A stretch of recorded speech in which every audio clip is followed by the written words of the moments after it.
Okay, अस्सलाम वालेकुम। आज हम बात करेंगे लाइन ग्राफ की। ये राइटिंग टास्क वन का इंतहाई इंपॉर्टेंट क्वेश्चन है। लाइन ग्राफ, बार चार्ट, ये तकरीबन सिमिलर होते हैं। इनके मेन फीचर्स, की फीचर्स सब कुछ सेम है। तो हम स्टार्ट करते हैं। सबसे पहले हम बात करेंगे कि हम लाइन ग्राफ में इस तरह का क्वेश्चन देखेंगे। स्टेटमेंट आएगी हमें, जैसे कि यहाँ पे लिखी हुई है। इस तरह की हमें एक फिगर दी जाएगी और हमें ये कहा जाएगा कि आपने क्या करना है, आंसर किस तरह का लिखना है। सबसे पहले स्टेटमेंट पढ़े, सारे बच्चे ऊंची आवाज में पढ़िएगा। The graph below compares the number of visits to music sites on the web, यानी कि to music sites on the web. Internet के ऊपर कोई वेबसाइट है जिसके ऊपर टू म्यूजिक साइट्स हैं जिनके ऊपर लोगों ने विजिट किया है। ठीक है, वो कौन कौन सी वेबसाइट्स हैं? एक वेबसाइट है यहाँ पे, अगर देखें लिखा हुआ है म्यूजिक चॉइस, और दूसरी है पॉप ट्रेड। ठीक है, म्यूजिक चॉइस का जो आपको यहाँ पे लेबल नजर आ रहा है, ये कौन सा है? ब्लू। और पॉप ट्रेड का कौन सा है? रेड है। और अगर हम ओवरऑल देखें, ठीक है, तो आप देखेंगे कि जो पॉप ट्रेड वेबसाइट है, इट इज पॉपुलर। ठीक है, more visits are made on this website. Okay, and music choice is at number second. It is not as popular as pop parade is. ठीक है, जैसे पॉप परेड पॉपुलर है, ऐसे ये वाली वेबसाइट इतनी पॉपुलर नहीं है। हमें उसने कहा है, उन्होंने कहा है कि आपने क्या करना है, समराइज डायरेक्शन क्या दे रहे हैं। Summarise, select the main feature करें। ठीक है, summarise the information by selecting and reporting the main features. और number two, and make comparisons where relevant. Similarly it is the same as हम बार चार्ट में करके आए हैं, इसमें भी same as it is information हमने डिस्क्राइब करनी है, उसकी रिपोर्ट लिखनी है। आफ्टर यू डू दैट, अगर जब आप ये चीजें समझ जाते हैं, तो फिर एक चीज और माइंड में रखनी है कि आपकी जो वर्ड लिमिट है वो कितनी होगी? 150। आपने नो लेस देन 150, यानी कि आपने 149 वर्ड्स भी नहीं लिखने। आप 150 लिखेंगे या मोर देन 150 लिखेंगे, 200 लिखें, 300 लिखें, we have no allegations, we cannot object you, we cannot have any kind of problem with you, right? But I would suggest you must write 180 words or 190 words maximum, okay? Because जितने ज्यादा words आप लिखेंगे, उतनी ही ज्यादा mistakes होने के chances हैं। हमने मिस्टेक्स नहीं करनी। जिस तरीके के साथ आपको गाइड किया जा रहा है, आप सेम पैटर्न के ऊपर सेम आंसर जब लिखेंगे, जो कि आपको प्रिपेयर करने के लिए हम प्रोवाइड कर रहे हैं, तो dear students, you will notice that आप देखेंगे कि आपके 9 आउट ऑफ 9 बैंड्स आएंगे। सिर्फ आपने क्या करना है, आपने मिस्टेक्स नहीं करनी, ग्रामेटिकल मिस्टेक्स नहीं करनी। ठीक है, आफ्टर दिस नंबर सेकंड हमारे पास आता है स्ट्रक्चर। ठीक है, स्ट्रक्चर को डिस्कस करने से पहले एक चीज मिसिंग है, जो मैं आपको वैसे ही शेयर कर देता हूँ। Selecting and reporting the main features. Main features में आपको पता है, फर्स्ट मेन फीचर स्टेटमेंट हम समझते हैं। सेकंड नंबर पे कोई हेडिंग गिवन हो तो वो हम मेन फीचर समझ रहे होते हैं। नंबर 3 पे हम देखते हैं वैल्यूज ऑन वाई एक्सिस। यहाँ पे वैल्यूज गिवन है 0 से लेकर 180,000। ये 3 जीरोस आपको नजर आ रही है। 3 जीरोस का मतलब है थाउजेंड्स में होगा, not millions, not trillions, not lakhs, it is in thousands. और आपको एक्स एक्सिस पर डेज नजर आ रहे हैं। कितने डेज हैं? 1 से लेकर 15 तक। लेबल्स आप देख चुके हैं। तो ये हमारे क्या होते हैं? Main features. यहाँ पे एक चीज, मेरा क्वेश्चन है आपसे, जो हमारे पास यहाँ पे स्टूडेंट्स हैं, जैब। जैब आप बताएं कि यहाँ पे जो डेटा टाइप है वो क्या है?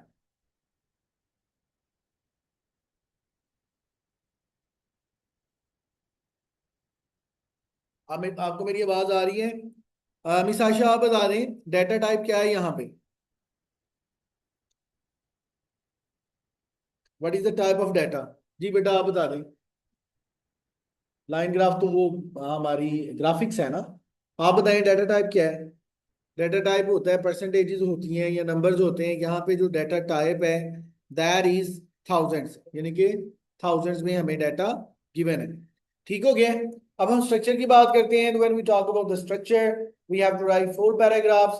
First paragraph is introduction, second is, third is, and fourth is Okay, remember these are the four paragraphs and we have to follow the same sequence when we are writing. Okay, so let's write the structure. Let's write the introduction. What we do in introduction, whenever we write introduction, we paraphrase the statement. ये जो statement given है, हम इस statement को क्या करेंगे? Paraphrase करेंगे. Paraphrase means we change the words, we write the synonyms, but we do not alter the meaning of the statement. The meaning of the statement remains the same, but we change what? We change different words. Okay. So when we are writing and when we are paraphrasing while writing our introduction, we have to keep few things in mind. And that is, you must be very much careful about, you should know what the graph show, कि जो आपका graph है वो क्या show कर रहा है. Okay यहाँ पे देखें इसकी मिस्टेक है, व्हाट द ग्राफ शोज आना चाहिए था, ये याद रखिएगा. आप लोगों ने ये मिस्टेक्स नहीं करनी क्योंकि ये रिकॉर्ड हो रहा है लेक्चर, इसलिए मैं यहाँ पे मेंशन कर रहा हूँ. आप लोगों ने इसको मिस्टेक नहीं करनी. आफ्टर दैट आपने टाइम, जिस टाइम में आपको ग्राफिक्स के डिस्क्रिप्शन लिखने के लिए बोला गया है, वो टाइम आपने इंट्रोडक्शन में जरूर मेंशन करना है. What is the time? 15 days, right? Sometimes you find here years 1980, 2015, 2026, but most of the time you have to look at that area very carefully कि आपको टाइम किस तरह के गिवन है, वीक्स में है, ईयर्स में है, डेकेड्स में है, मिलेनियम में है, कौन सी टाइप में डाटा गिवन है. Millennium means the period of 1000 years. Okay, century means the period of 100 years, right? And number three, you must note data type whenever you are writing your introduction. ये तीन चीजें आपने हर सूरत में वहां पे क्या करनी है, लिखनी है. लेट अस राइट दी इंट्रोडक्शन. क्या लिखा हुआ है? The graph below compares. ठीक है जी, हम यहाँ पे लिखने जा रहे हैं द लाइन ग्राफ इलस्ट्रेट्स. हमने कंपेयर्स की जगह पे क्या लिख दिया है? इलस्ट्रेट्स लिख दिया है. क्या इलस्ट्रेट कर रहा है? The number of daily visits to new music websites. ये क्या है? What the graph shows. अब ये जो मैंने लिखा है यहाँ पे music choice and pop trade, ये आपकी मर्जी है, ये आप यहाँ पे मेंशन करें या ना करें. ठीक है, ये ऑप्शनल है. आप अगर मेंशन करना चाहें तो ब्रैकेट्स में दोनों ग्रुप्स का नाम लिख दें, या फिर यहाँ पे वेबसाइट्स के बाद क्या करें, आप कॉमा पुट करें, इन दोनों का नाम लिखें और इनके बाद फिर से कॉमा लगा दें. Okay, and can you find here the time? आपको टाइम नजर आ रहा है अभी तक जो हमने लिखा है? No. The next sentence will be about the time. Okay, over a period of 15 years. ये देखें, हमने व्हाट द ग्राफ शोज ये भी लिख दिया है, हमने यहाँ पे डेटा टाइप मेंशन नहीं किया, टाइम मेंशन कर दिया है. ऐसे ही है. और उसके बाद देखिए अब हम लिखने जा रहे हैं the values are measured in thousands. हमने डेटा टाइप भी यहाँ पे मेंशन कर दिया है. So when you are writing introduction, आपने स्टेटमेंट को पैराफ्रेज करने हैं. पैराफ्रेज करते वक्त आपने कुछ वर्ड्स को ऑल्टर करना है, उनकी जगह पे सिनोनिम्स यूज करने हैं. और आपने तीन चीजों का ख्याल रखना है. नंबर वन पे आपने ये मेक श्योर करना है कि क्या आप इंट्रोडक्शन में ये लिख सके हैं कि ये जो ग्राफ है ये किस चीज को शो कर रहा है. नंबर टू, आपने टाइम मस्ट मेंशन करना है. और नंबर थ्री, आपने डाटा टाइप भी जरूर यहाँ पे दिखाना है. ये सारी बातें क्लियर है? कोई डाउट है, कोई क्वेश्चन है तो आप बता सकते हैं. नो जी dear students, if you have any doubt, any question in your mind, you can ask Miss Atifa. आपको समझ आ रही है? हसनातुल हसन, आपको समझ आ रही है? सर मैंने जस्ट क्लास ज्वाइन की है, मैंने अभी देखा था लिंक तो मैंने चलें, सुना डोंट नहीं। वरी, आपको हम शेयर कर देंगे इसका जो इंट्रोडक्शन, सॉरी ये जो रिकॉर्डिंग है आप सबको शेयर कर देंगे. आप इसको जरूर वॉच करिएगा. ठीक है जी. Okay, so let's go ahead. आगे चलते हैं. हमारा जो सेकंड पैराग्राफ है that is about overview. And what we write in overview. Overview में हम क्या लिखते हैं? ओवरव्यू में हमने लिखना होता है मैक्सिमम वैल्यूज, मिनिमम वैल्यूज, या फिर कोई भी फ्लक्चुएशन अगर आपको नजर आती है, या फिर वहां पे कोई भी नोटिसेबल फीचर है, सिग्निफिकेंट फीचर है, सिग्निफिकेंट वैल्यू है, तो वो आप जरूर मेंशन करेंगे. ठीक है, अगर आप इस ग्राफ को देखें तो सबसे पहले देखें ओवरऑल जो पॉप परेड का म्यूजिक ग्रुप है, म्यूजिक साइट है, वो ज्यादा पॉपुलर है. यहाँ पे ज्यादा लोगों ने, यानी कि मैक्सिमम नंबर जो है वो इस वेबसाइट के ऊपर आए हैं। ठीक है, डेफिनेटली सेकंड नंबर पे कौन सा आ रहा है? सेकंड नंबर पे म्यूजिक चॉइस आ रहा है। और ये इस एरिया को देखें, यहाँ पे आपको जो है वो कभी जो वेबसाइट है म्यूजिक चॉइस की वो आपको पॉपुलर नजर आएगी, और कहीं पे आपको पॉप परेड की वेबसाइट पॉपुलर नजर आएगी। बट इन दी एंड, आखिर में जब ये टाइम पीरियड 15 ईयर्स का खत्म होता है, तो यू फाइंड दैट कि जो पॉप परेड है वंस अगेन वो ज्यादा पॉपुलर बन चुका है।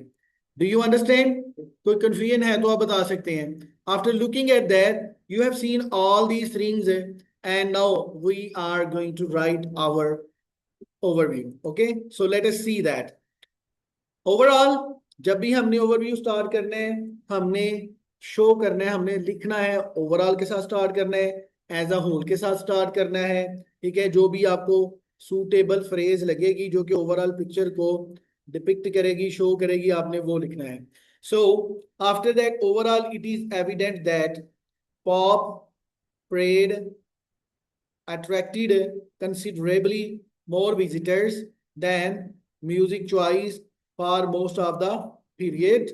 ओके, आपने देखा है मैंने इस सेंटेंस में, एक ही सेंटेंस में कंपैरेटिव अप्रोच अडॉप्ट की है। उन्होंने क्या है ना, मेक कंपैरिजंस वेयर रेलेवेंट, और हम कंपैरिजन ओवरव्यू में ही ज्यादा करते हैं। ठीक है, उसके बाद आपने despite experiencing A noticeable fluctuation, could you see that there are ups downs, downs downs, ups downs. So ups down जो हो रही है ना, अप एंड डाउन्स, इनको हम फ्लक्चुएशन कहते हैं। तो दोनों जो ग्रुप्स हैं आपको उनमें फ्लक्चुएशंस नजर आएंगी, है ना? ये बात आपको समझ आ गई? इसके बाद नेक्स्ट सेंटेंस पे आए। Additionally music choice remained relatively stable during the first 11 days, okay, before witnessing a dramatic rise। Okay, first जो है वो 11 डेज तक ये क्या है, ऑलमोस्ट स्टेबल है। अप एंड डाउन थोड़ा सा डिफरेंस नजर आ रहा है, ये देखें। ठीक है, लेकिन आफ्टर दैट ये ड्रामेटिकली क्या हुआ है, अपवर्ड गया है। ऐसे ही है, ड्रामेटिकली होता है सडनली, अचानक, जब किसी चीज की वैल्यू इंक्रीज हो जाए या फिर डिक्रीज हो जाए। ठीक हो गया बच्चों, समझ आ रही है? आफ्टर दिस है by the end of the period, जब पीरियड एंड होता है, पॉप परेड क्या कर रहे हैं, finished as the more popular website, pop radian more popular website, while music choice ended at a comparatively lower level after reaching its peak। ये देखें, ये इसकी पीक है, पहले पीक पर गया है और उसके बाद फिर से इसने क्या किया है, लोअर जो ट्रेंड है, लोअर डाउन उसकी तरफ आने की उसने उसकी तरफ आई है। ठीक है, यानी कि उसकी वैल्यू फिर से कम हुई है, नंबर ऑफ विजिट से कम हुए। यहाँ तक आपको बातें समझ आ गई हैं? कोई कंफ्यूजन है तो आप लोग पूछ सकते हैं माय डियर स्टूडेंट्स। जी ये बताएं, आपके माइंड में कोई क्वेश्चन आ रहा है?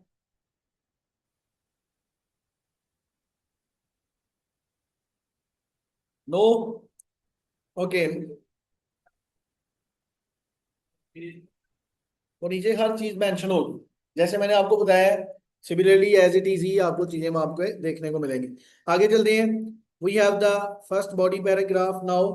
हम फर्स्ट बॉडी पैराग्राफ में अब कुछ नंबर ऑफ डेज या फिर इनकी कुछ वैल्यूज को अप्स एंड डाउन्स के अकॉर्डिंग डिस्कस करने जा रहे हैं। ठीक है, so you will see that looking first at pop parade, क्या होता है, the figure stood at approximately 120,000 visits on day one. ये देखें, डे वन में कितने हैं, एक्सक्यूज मी, कितने विजिट्स हैं, 1,000, नो, 120,000, यानी कि 1,20,000 विजिट्स हुए हैं। ये देखें, ऐसे ही है स्टार्ट पे, ऐसे ही है, before declining steadily to around 30,000 by 7 day.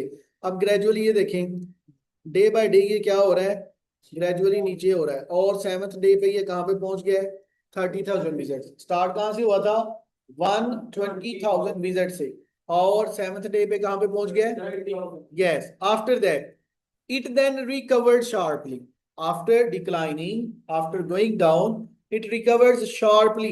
ये देखें, sharply, dramatically एकदम से रिकवर हुआ है, और फिर नंबर ऑफ विजिट्स ज्यादा हो गई हैं, और कहाँ पे चलेंगे, अबाउट 150 ऑन डे 11, ऐसे ही है।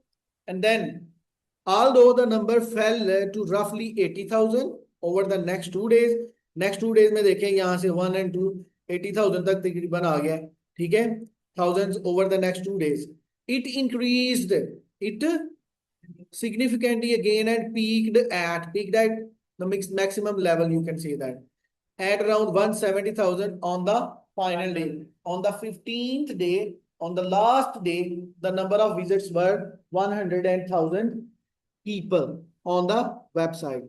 That shows it remained popular throughout the time given, the time of 15 days. Okay, now let's write about paragraph number 2. Did you notice in paragraph number 1, we only talked about pop parade. That was the most popular. And in paragraph number 2, we will write about this one. Okay. See, turning to music choice, the figure started at about 40,000 visits and fluctuated between 20 and 60,000 during the first 11 days. You can say started from around about 40,000 visits. Okay, and on the 11th day, it reached at 60,000. No, not 60,000. It came down up to 20,000. But it fluctuated. Okay, इस time के दौरान ये fluctuate होती रही है, यानी कि 60 से लेकर 20 के दरमियान, कभी ये 40 पे चली गई है, कभी ये 30 पे चली गई है, ठीक है, और कभी 50, ये फ्लक्चुएट होती रही है। बात समझ आ रही है? इसके बाद देखें, it then surge dramatically, surge means increased dramatically, ठीक है, surged, okay, surged dramatically to approximately 120,000 on day 12। ये देखें डे 12 पे ये 120,000 पे चली गई है, ठीक है, remain about 110,000 until day number 14। Day number 14 तक ये कहाँ तक रही है, 100, yes, and before dropping to around 75,000 by the end of the period, ठीक है, एंड ऑफ द पीरियड पे ये ड्रॉप डाउन होने से पहले, यानी कि 75 तक आने से पहले ये कहाँ पे रही है, 110,000 विजिट्स तक रही है। ये सारी चीजें हैं माय डियर स्टूडेंट्स, जिनको आपने याद रखना है, और इसी तरीके से आपने अपना सारे का सारा जो आंसर है वो राइट करना। मेक श्योर कि जो सेंटेंसेस आप लिख रहे हैं उनमें कोई ग्रामेटिकल, कोई पंक्चुएशन की, कोई स्पेलिंग की मिस्टेक ना हो। जो आपको हम आंसर प्रोवाइड कर रहे हैं, एडिटेबल आंसर है, उसको आपने बड़े ध्यान से याद कर लेना है, तैयार कर लेना है, और 2 4 5 जो लाइन ग्राफ्स की एक्सरसाइजेज हैं उनको आपने प्रैक्टिस कर लेनी है। प्रैक्टिस करने के बाद, प्रैक्टिकल करने के बाद आपने अपना स्कोर चेक कर लेना है, हमसे मार्किंग करवा लेनी है। इंशाल्लाह हम आपको इस हवाले से प्रॉपर गाइड करेंगे, ठीक है। अभी तक आपके माइंड में कोई क्वेश्चन अगर आया है तो you people can ask me, I will try my level best to make you understand, to tell you about everything. आपकी कन्फ्यूजन को हम सॉल्व करने की कोशिश करेंगे, ठीक है कोई क्वेश्चन किसी के माइंड में? ओवरव्यू की हम बात करते हैं जी, स्टूडेंट बता रहे हैं कि ओवरव्यू की बात करें, ठीक है। ओवरव्यू में हमने ट्रेंड्स बताने होते हैं, मैक्सिमम वैल्यूज, मिनिमम वैल्यूज, या फिर कोई अगर फ्लक्चुएशन है, अप्स एंड डाउन्स हैं, या फिर कोई नोटिसेबल फीचर है, तो वो बातें हम बताते हैं, ठीक है, क्लियर है। मजीद इसके ऊपर हम जब सेकंड क्वेश्चन अटेम्प्ट करेंगे तो आपको समझ आएगी।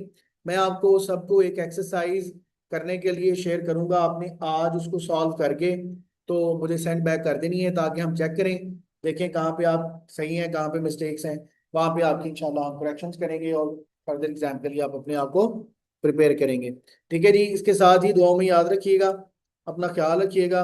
अस्सलाम वालेकुम।